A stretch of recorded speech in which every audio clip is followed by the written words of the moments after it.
आपका टॉपिक है the making of Indian constitution. हमने अपना कॉन्स्टिट्यूशन कैसे बनाया। साउथ अफ्रीका का आपने सारा पढ़ लिया। Like south Africa, India's constitution was also drawn up under very difficult circumstances. Difficult circumstances में ही हमारा कॉन्स्टिट्यूशन बना है।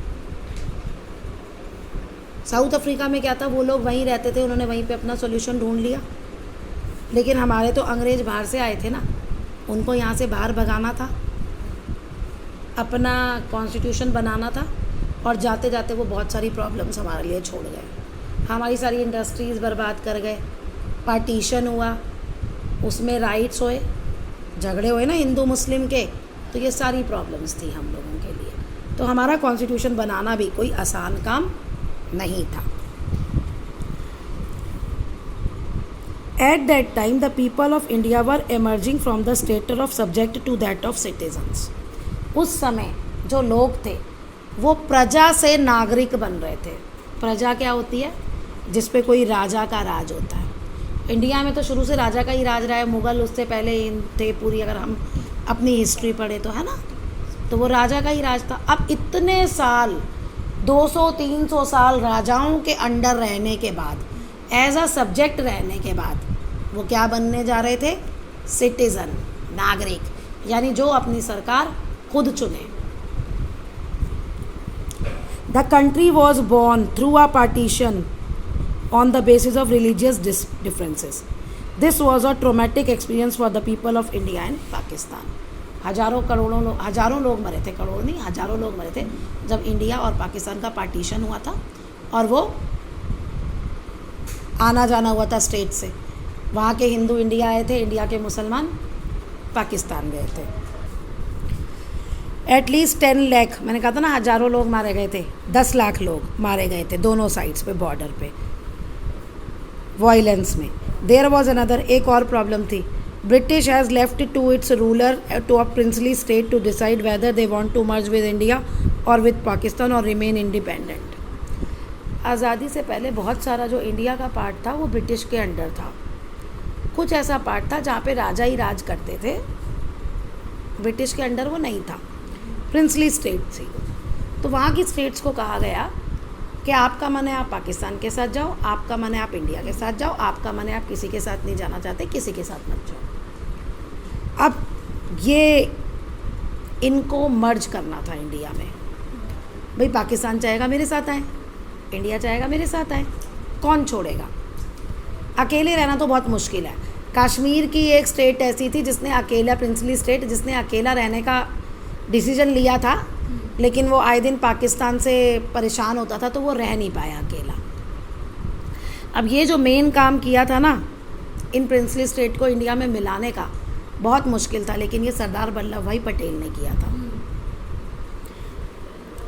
When the constitution was being written, अब जब कॉन्स्टिट्यूशन लिखा गया तो future of the country did not look as secure at today.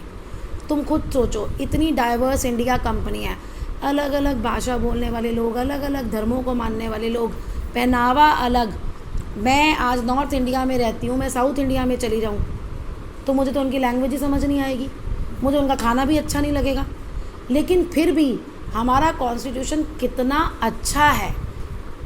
29 states है जिनका कल्चर, खाना, फूड, सब कुछ अलग है, रिलीजन, सब कुछ, फिर भी वो एक साथ मिलके रह रहे हैं।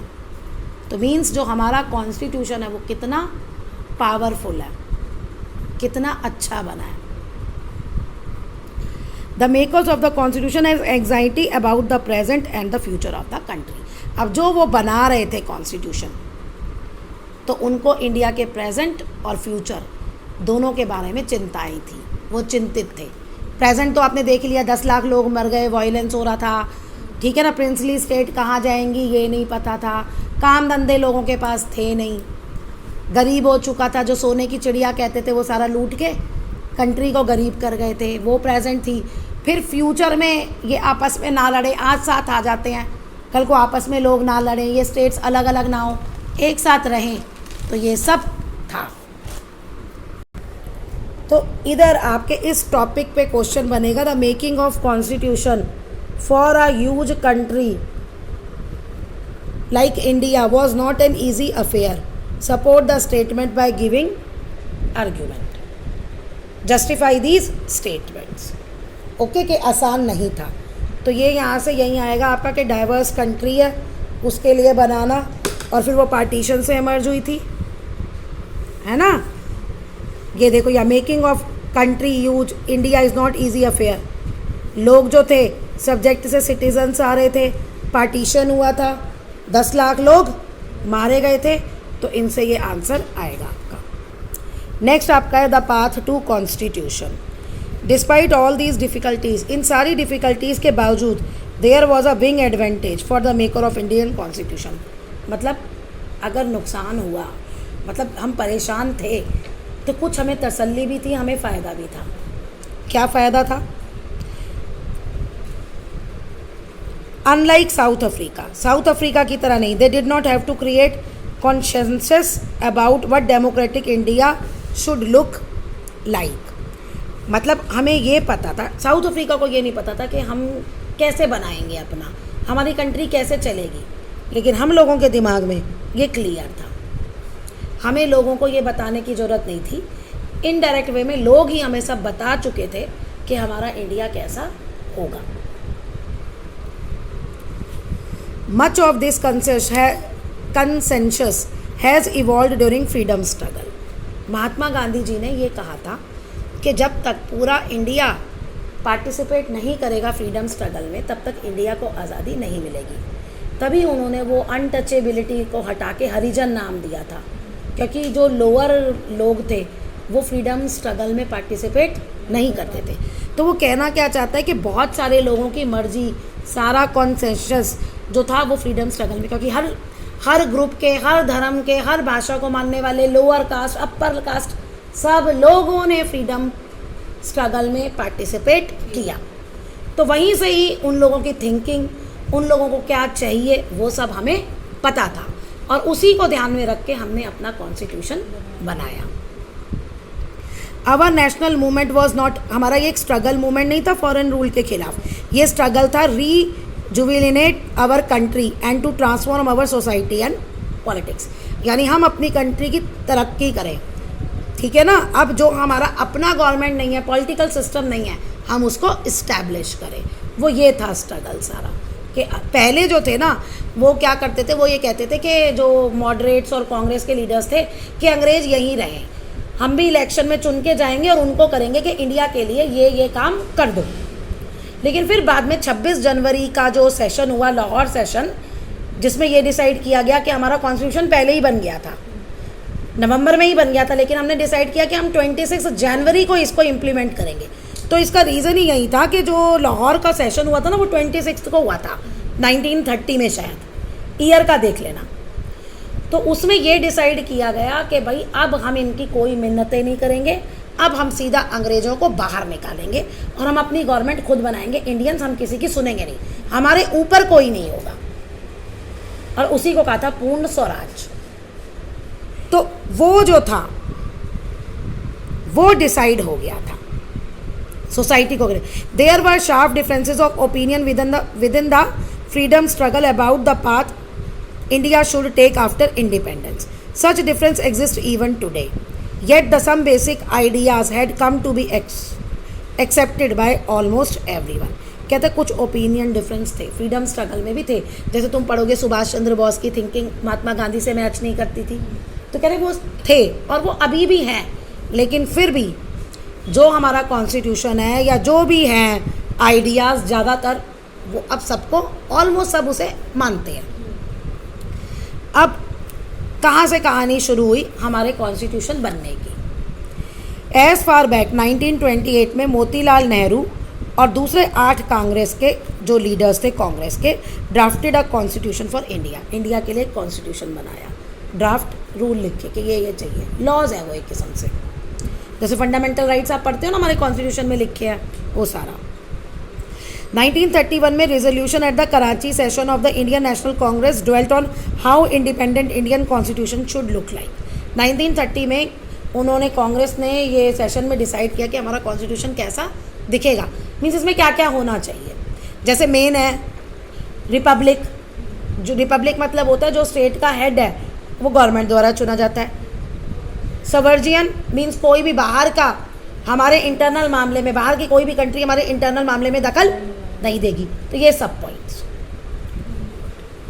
Both these documents were committed to inclusion of, क्या था, यूनिवर्सल एडल्ट फ्रेंचाइज कमेटी। 18 या 18 साल से ऊपर जो भी है वो वोट कर सकता है, सबको अधिकार है। ये नहीं लेडीज़ को हटा दिया, गरीबों को हटा दिया, पहले ऐसे होता था शुरू में दूसरी कंट्रीज़ में, लेकिन अब नहीं। Right to freedom, equality and to protecting rights of minority in the constitution of independent India. Right to protect the minority मतलब रिजर्व्ड सीट्स, मतलब ये सीट है, मान लो कहीं भी सीट है, राज्यसभा लोकसभा की है या स्टेट की है, अब वहाँ पे लोअर कास्ट लोग कम है। पूरे इंडिया में लोअर कास्ट जो माइनॉरिटीज़ होती हैं, जैसे सिख धर्म मानने वाले लोग बहुत कम रहते हैं, जैन धर्म मानने वाले कम रहते हैं, तो अब वो तो कभी जा ही नहीं पाएंगे, क्योंकि होता क्या है बेसिकली ये लोगों की लाइकिंग होती है, जैन को ही वोट करेगा, सिख को ही वोट करेगा।